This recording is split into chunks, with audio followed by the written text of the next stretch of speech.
Exodus 9. Then the Lord said to Moses, "Go to Pharaoh and say to him, 'This is what the Lord, the God of the Hebrews, says. Let my people go, so that they may worship me.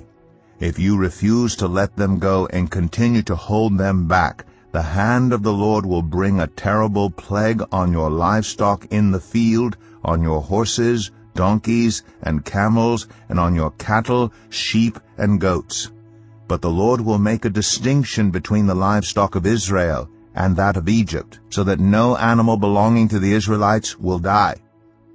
The Lord set a time and said, 'Tomorrow the Lord will do this in the land.' And the next day the Lord did it. All the livestock of the Egyptians died, but not one animal belonging to the Israelites died. Pharaoh investigated and found that not even one of the animals of the Israelites had died. Yet his heart was unyielding, and he would not let the people go. Then the Lord said to Moses and Aaron, 'Take handfuls of soot from a furnace, and have Moses toss it into the air in the presence of Pharaoh. It will become fine dust over the whole land of Egypt, and festering boils will break out on people and animals throughout the land.' So they took soot from a furnace and stood before Pharaoh. Moses tossed it into the air, and festering boils broke out on people and animals. The magicians could not stand before Moses because of the boils that were on them and on all the Egyptians. But the Lord hardened Pharaoh's heart, and he would not listen to Moses and Aaron, just as the Lord had said to Moses. Then the Lord said to Moses, "Get up early in the morning, confront Pharaoh, and say to him, 'This is what the Lord, the God of the Hebrews, says. Let my people go, so that they may worship me. Or this time I will send the full force of my plagues against you and against your officials and your people, so you may know that there is no one like me in all the earth. For by now I could have stretched out my hand and struck you and your people with a plague that would have wiped you off the earth. But I have raised you up for this very purpose, that I might show you my power, and that my name might be proclaimed in all the earth.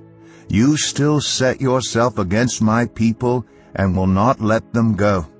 Therefore at this time tomorrow I will send the worst hailstorm that has ever fallen on Egypt from the day it was founded till now.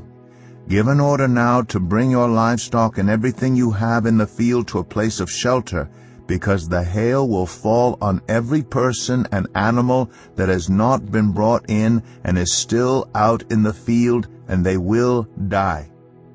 Those officials of Pharaoh who feared the word of the Lord hurried to bring their slaves and their livestock inside, but those who ignored the word of the Lord left their slaves and livestock in the field. Then the Lord said to Moses, "Stretch out your hand toward the sky so that hail will fall all over Egypt, on people and animals, and on everything growing in the fields of Egypt." When Moses stretched out his staff toward the sky, the Lord sent thunder and hail and lightning flashed down to the ground. So the Lord rained hail on the land of Egypt. Hail fell and lightning flashed back and forth. It was the worst storm in all the land of Egypt since it had become a nation. Throughout Egypt hail struck everything in the fields, both people and animals. It beat down everything growing in the fields and stripped every tree. The only place it did not hail was the land of Goshen, where the Israelites were. Then Pharaoh summoned Moses and Aaron. "This time I have sinned," he said to them. "The Lord is in the right, and I and my people are in the wrong. Pray to the Lord, for we have had enough thunder and hail. I will let you go. You don't have to stay any longer." Moses replied, "When I have gone out of the city, I will spread out my hands in prayer to the Lord. The thunder will stop, and there will be no more hail, so you may know that the earth is the Lord's. But I know that you and your officials still do not fear the Lord God." The flax and barley were destroyed, since the barley had headed and the flax was in bloom. The wheat and spelt, however, were not destroyed because they ripen later. Then Moses left Pharaoh and went out of the city. He spread out his hands toward the Lord. The thunder and hail stopped, and the rain no longer poured down on the land. When Pharaoh saw that the rain and hail and thunder had stopped, he sinned again. He and his officials hardened their hearts. So Pharaoh's heart was hard, and he would not let the Israelites go, just as the Lord had said through Moses.